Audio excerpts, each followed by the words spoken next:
Have you ever been on a flight when an attendant asked you to move your seat to help balance the aircraft? If the attendants didn't do this, the plane would probably still fly, but you'd be in for a rough flight. A sentence without parallel structure is like an imbalanced aircraft. It'll get you from point A to point B, but no one's going to congratulate the pilot when it lands. To spot potential parallelism pitfalls, first look for the coordinating conjunctions in a sentence. Those are for, and, nor, but, or, yet, and so. And then look to either side of the conjunction to see if it's parallel.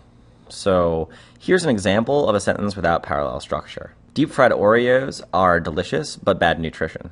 So we've got delicious on one side and nutrition on the other of the coordinating conjunction, but the former is an adjective and the latter is a noun. Here's the same sentence with parallel structure. Deep fried Oreos are delicious, but not nutritious. Now both of the descriptors are adjectives and the sentence is balanced. Parallel structure is about style. It's about the way that a sentence feels and flows. Yes, it's part of grammar, but it's also part of what makes an essay, a sentence, sound good to the reader's ear. Let's look at another example. Correlative conjunctions. Sentences that contain correlative conjunctions must also be parallel. So a correlative conjunction can take the form of either or, neither nor, both and not only, but also.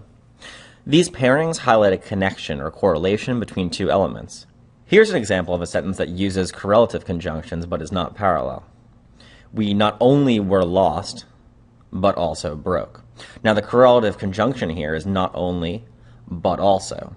And if you stick the verb were in the middle of it, it breaks it up. It makes it not parallel. So there's two different ways that you can balance this sentence. You could do we not only were lost, but also were broke. You've got two verbs, and those are on either side of the coordinating conjunction, which is but. Or you can stick the verb before the correlative conjunction. We were not only lost, but also broke. The structures directly following the conjunctions have to match, and that's the important lesson about parallel structure. One of the most common parallel structure mistakes occurs when writers list items in a series. You're bounding over the hills and dales of a sentence when suddenly, just before you reach your destination, the car hits a ditch. Here's an example. Sasquatch enjoys taking long walks in the forest, playing with small woodland creatures, and to devour wandering tourists. Now, instead of all ing words, called gerunds, in the series, the sentence hits a hitch at the infinitive to devour. Matching the verb forms restores the balance, so it should be Sasquatch enjoys taking long walks in the forest, playing with small woodland creatures, and devouring wandering tourists.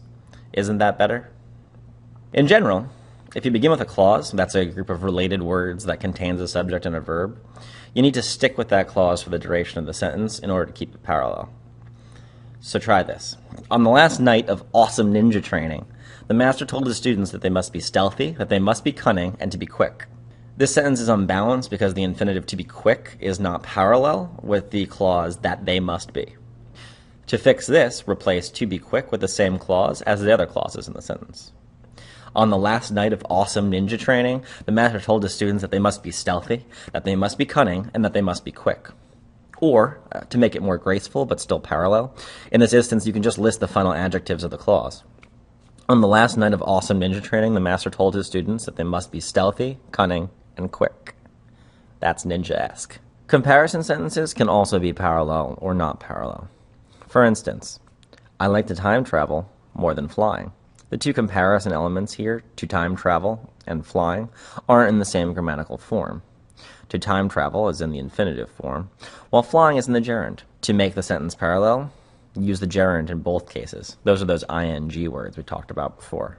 I like time traveling more than flying. Or you can use the infinitive form in both cases. I like to time travel more than I like to fly.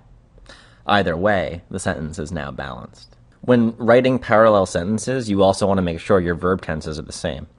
As before, remember to look on either side of the conjunction or connecting phrase to make sure the forms match. So, Jonathan had grabbed the stake and drove it into the vampire's heart is not parallel because had grabbed on the one side of the conjunction and is in the past perfect form, while drove is simply in past tense. Balance the verb forms to make the sentence parallel. Can you see it? You should choose either Jonathan had grabbed the stake and driven it into the vampire's heart, or Jonathan grabbed the stake and drove it into the vampire's heart. Either one is correct. The most important thing to remember about parallel structure is not to mix forms, tenses, or passive and active voices. If you've got all gerunds, stick with them. If you have all infinitives or all adverbs, stick with those. That way, you get through this lesson writing clearly, intelligently, and efficiently. That's parallel, instead of clearly, intelligently, and with efficiency. Not parallel.